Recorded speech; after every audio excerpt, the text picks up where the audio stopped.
FOX 6 receiving calls from Milwaukeeans saying they're dealing with delays within the Department of Neighborhood Services. We decided to look into it. Joining us now with some answers, Gabrielle Mays. Gabby, what did you find? So turnover, new employees, and heavy workloads. That's what members of DNS have said are some of the reasons for the delays. One organization tells FOX 6 building permits used to take a few weeks, and now it takes 3 to 4 months. In 2022, we built 20 homes.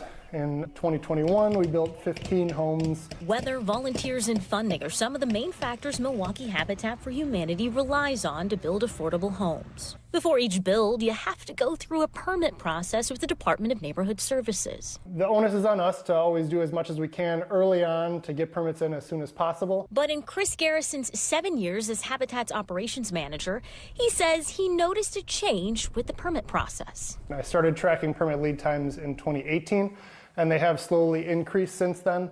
In 2018, I was getting permits in 3 to 4 weeks, which is pretty quick.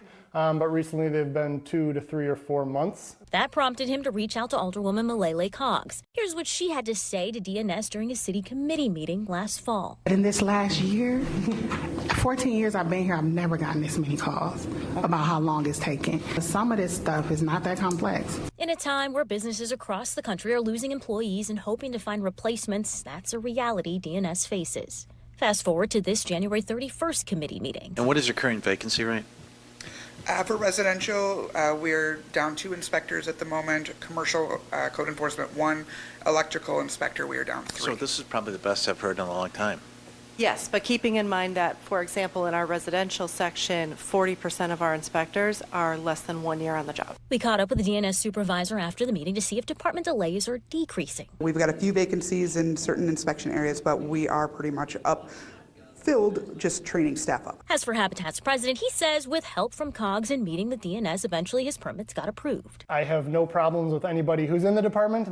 They all work well with us, and I have good relationships with them. Coggs says change and improvements take time. I definitely would encourage people to call their alderperson because once we recognize it is a problem, then we can work collectively towards a solution.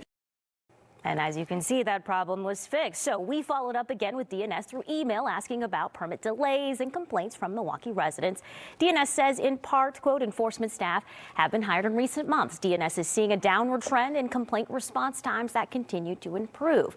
DNS goes on to say DNS is funded to fill 249 positions. And as of 2/1/2023, which is today, it has 40 vacancies throughout the department. Now you can read the complete responses from DNS on our website, fox6now.com.